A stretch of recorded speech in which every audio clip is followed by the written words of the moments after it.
Sevasti Qiriazi, një nga femrat më të shquara të kombit shqiptar, themeluese e shkollës së parë shqipe për vajza, lindi më 24 shkurt të vitit 1871 në Manastir, një qytet që i përkiste perandorisë osmane.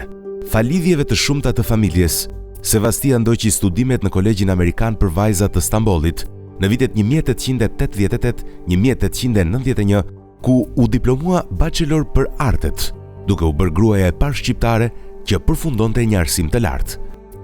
Vëllai dhe njëkohësisht mentori i saj, patrioti i shquar shqiptar Gjerasim Qiriazi, planifikon dhe investohet që Sevastia të hapte një shkollë shqipe për vajza në Korçë. Për këtë qëllim ai fton vëllezërit Frashëri, Abdylin, Samin dhe Naimin për të bërë pjesë në ceremoninë e diplomimit të motrës së tij. Ndërkohë Naim Frashëri shfrytëzon rolin e tij në qeverinë osmane për të regjistruar diplomen e saj dhe për të marrë nga sultani një irade apo dekret zyrtar për hapjen e shkollës së parë shqipe për vajza në Korçë. Shkolla e Vashave në Korçë hapet më 23 tetor 1891, ndërsa konvikti disa vite më pas, më 1900, duke krijuar mundësi edhe për vajza nga krahina të tjera. Sevasti Qiriazi merr përsipër postin e drejtoreshës së shkollës në kohë shumë të vështira. Kjo sepse varfëria e madhe e popullit shoqëroi edhe me paragjykime, sipas të cilave arsimimi i femrave ishte i panevojshëm. Sevastia dhe stafi i shkollës përballen edhe me kundërshtime të karakterit politik nga ana e autoriteteve lokale osmane dhe sidomos me kundërshti kishtare nga Kisha Ortodokse greke. Gjithsesi, shkolla e vajzave mbijeton. Ajo arrin të rekrutojë një mesatare prej 47 nxënësesh në vit për gjatë periudhës 1891-1913. Shkolla e Vashave vjoj të funksiononte deri në vitin 1914, kur rrethanat e luftës së parë botërore, si dhe konfliktet me grekët në Korçë, e bën mbylljen të detyrueshme. Sevasti Qiriazi u martua me patriotin e njohur shqiptar Kristo Dako më 4 gusht 1910. Çifti pati 2 djem, Aleksandrin, i cili lindi më 1910, dhe Gjergjin, i cili lindi 3 vite më pas. Në vitin 1914, për shkak të përballjeve me forcat greke në Korçë, Sevastia dhe Kristua, bashkë me 2 djemt, u detyruan të largoheshin në Rumani dhe Bullgari dhe një vit më pas në Shtetet e Bashkuara. Sevastia u rikthye në Shqipëri në fund të vitit 1921 bashkë me fëmijët, ndërkohë që i shoqi ishte kthyer më parë për të punuar në qeverinë shqiptare. Në kujtimet e saj, Sevasti i përshkroi kushtet e jetesës në Shqipëri si primitive, duke shtuar se dëshironte t'i kushtonte pjesën tjetër të jetës së saj rindërtimit të kombit të saj.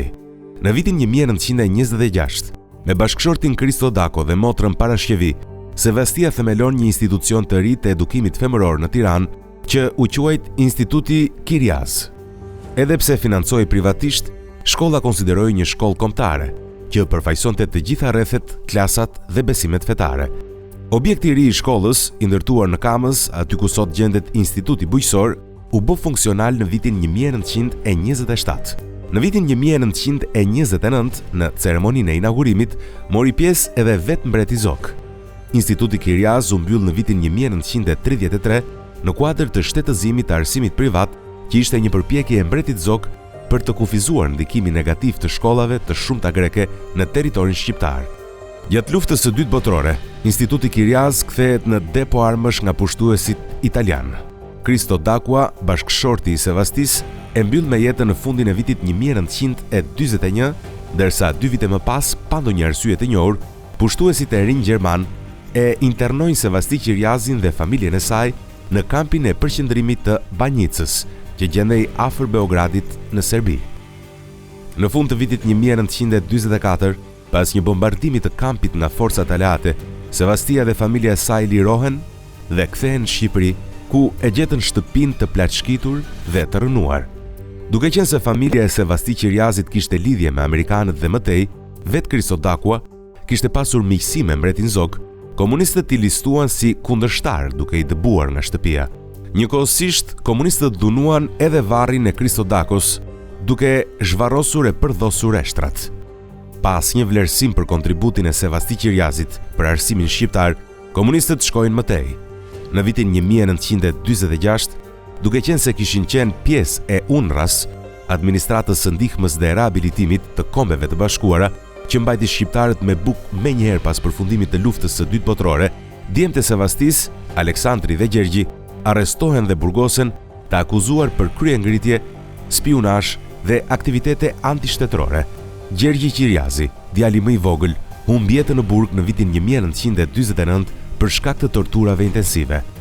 Pak muaj më pas, më 30 gusht, e lodhur nga dhimbja dhe përpjekjet pa rezultat për të gjetur kufomën e të birit, Sevasti vdes në varfëri dhe me zemër të thyer.